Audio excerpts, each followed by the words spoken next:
I'm Naomi Leonard, and I play Michelle in all 3 movies. Okay. First off, I want to answer your question. Is when I first talked to you, it was over the phone for the first one, and I guess I don't know if I had you meet or was it rehearse right away? No, I think we did a reading. Reading. Because you had a couple of other people you were talking to. Yeah, I talked to about 5 or 6 other women for the part. What, when you got the script and finally read it, what made you actually decide you wanted to do it yourself? I think because the script to me seemed very sort of comic book-like in the way that it would be a lot of fun. And I think that's why. Okay. And I was really desperately trying to get away from local theater. I wanted to do film, and I thought this was a really fun way to get into that. Going back on that, how much local theater have you done? Not a lot. I did a lot more when I was younger. And then I just fell into the whole gotta work to pay bills. So at the time, the rehearsal, all of that, I got lazy, basically. Yeah, because John and Slyke helped me cast the movie. He gave me your name with a list of other actors' names. How was he knew me through someone else and heard that I had acted. He never. Oh, really? Yeah. He's never seen you acted, huh? No. Okay. Acting experience have you had? I did a lot. That's basically what I did in high school. Everybody else did sports. I did theater. We did a lot of outside projects in high school involved with that. We started the children's theater in Cudahy, and the One Act Play Festival we started where we all had to write and direct our own plays and cast them. That was kind of fun. And how old were you? 17.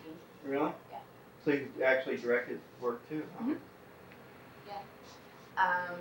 I did some community church theater when I was even younger than that with a friend of mine. She was involved in a church, and they did like Jesus Christ Superstar and Joseph and the Amazing Technicolor Dreamcoat, where I was just a chorus member in the back waving ribbons, basically singing.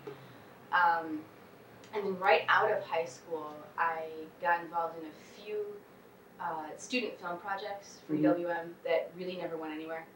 Like I went in, did a reading for a couple of them, even did a scene or two for one of them, and they just either the guy's credit card got maxed out or you know, actors quit or whatever, so those never really went through. But just little projects like that here and there. So The Dirty Job is actually your first completed? My first completed film, yes. So thank you. And this one's almost to be completed. Almost, and then we have number 3. I'll tell you the reason I picked you was because when you read it, you seemed to know the tone right away when you read the script. You know how the lines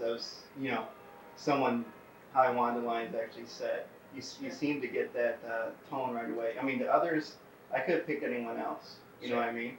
And told them, no, I wanted to say this, but for some reason you just looked at the script and knew exactly the tone I was looking for without me even telling you, and you read it like that. I think I kind of had a feel for, right when I read it, you could tell what kind of person she would be. So I think I picked up on that right away. And the reason why I picked you is because not only are you good looking, but you look like you could take care of yourself. And it's important for a character like that to look like she could take care of herself, you know what I mean? Right. That if she walks down an alley that, Well, I am a certified ninja now. Martial artist. Yeah. you had like I'm not going to say it that way, but more like your personality isn't dark, but there seemed like a dark, Yeah. not dark side to you, but cynical, maybe? Something like that that I felt was appropriate for the character. Well, good. I'm glad. You're not glad anymore. Because I got the part. You're not glad anymore. Yes, I am. It's been a long, hard road, but it's been fun. Now, what are your future plans? That's a good idea. Well, my ultimate goal is to be involved in independent film however I can, hopefully in front of the screen.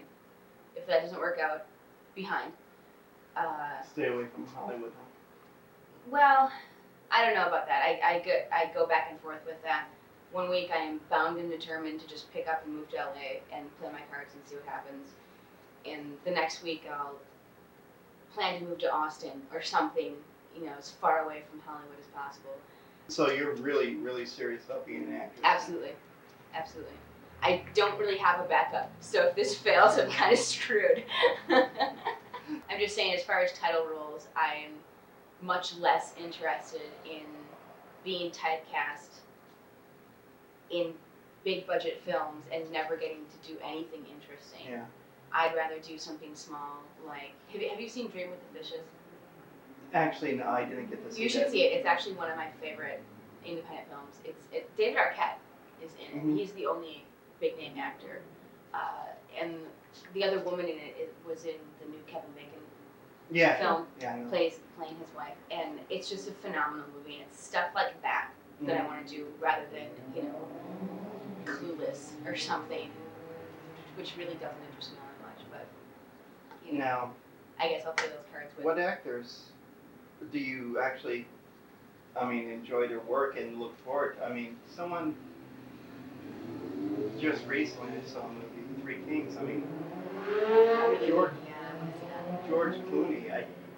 He's pretty much staying away from mainstream films and doing these quirky little films. I respect that a lot, as a matter of fact. Because he has the looks, he has the clout, he has everything to just be this huge, big budget, action film star, and he's not doing it.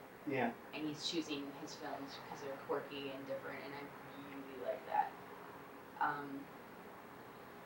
One of the actresses that I admire the most, and that if I could follow in her choices, in her roles, would be Patricia Arquette. Okay. I absolutely adore that woman. I think that she is a phenomenal actress. She picks great movies. Stigmata was a little iffy. We'll forgive her on that one. But yeah, I'd say she's probably my role model right now. Really? Definitely. Well, and she's married to Nicolas Cage. So that clinches it. So she's the one you kind of like to plan your career after a little bit, huh? If I could, yeah. Granted, I don't come from a famous acting family to begin with, so it's a little harder, but I think she gets by on her own merit. Yeah. Let me ask you a couple questions here, serious questions. Okay. What do you think of, now, my two films are pretty violent. Yeah. And my opinion about that is, if the parents shouldn't let the kids watch it. I make it for adults, but it would, someone like I just read recently, Tim Roth refuses to do violent films from now on because he feels he might have contributed to some of the stuff that was going on in high school kids. Yeah. How do you feel about violent films? I agree with you in the fact that it is a parent's responsibility. I also have the viewpoint, though, that you can't shelter your kids from everything. And I think there is an amount of influence in film and in music and in society in general. The media more than anything. I think the media glorifies violence way more than Hollywood I think news shows do that a lot more, too. Well, they take anything in the news, anything bad in the news, and they multiply it by 10 as far as tragedy effect so that they get ratings and they get people riled up. When that thing happened in Columbine, Dateline, they said, well, is violence bad? And the clip they show is DiCaprio pulling out a shotgun and shooting people in the classroom. They don't show the context of the before or after to get the whole gist of what the scene is. They just show him pulling out a shotgun. And I'm sorry, but if a kid is screwed up enough to walk into a classroom and shoot his classmates, there were problems way before the Basketball Diaries. That's not like the kid was normal up until he saw that movie and then just decided to go shoot everyone. That's not how it works. And I don't think it's fair to blame freedom of speech. This country is all about.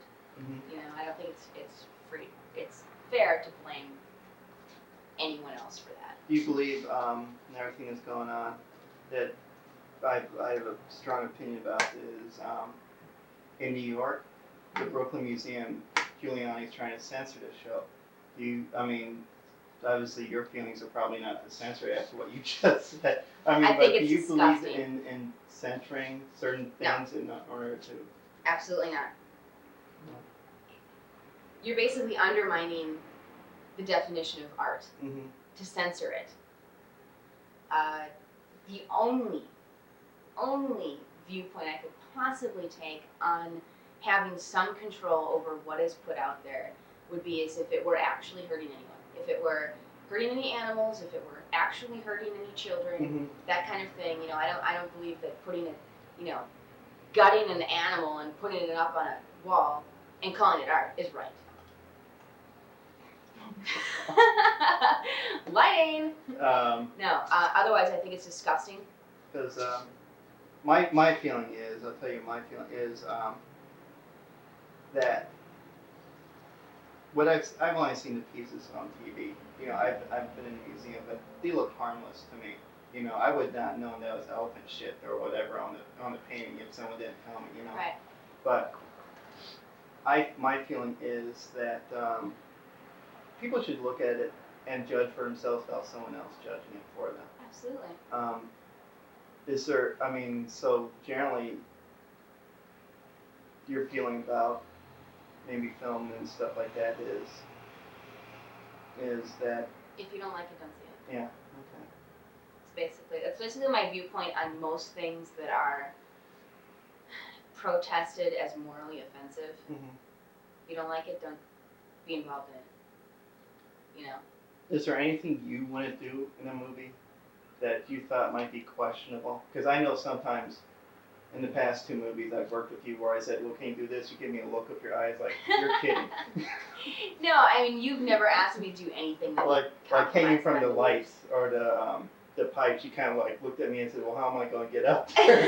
Well, yeah, that was a safety issue. That wasn't, this. I'm morally against this. This was I'm gonna fall on my ass, Ross. My films are pretty violent, Yeah. Is there anything you just kind of looked at and go, that's kind of stupid? No, because the way we did, like I said, and I've always sort of kept this thought in the back of my mind that these films to me are very comic book like, and they're very, everything is very obvious.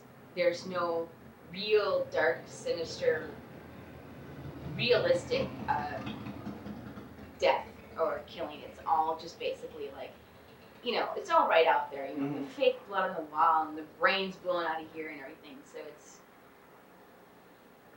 it doesn't seem horrible and real, and I have no problem doing all that.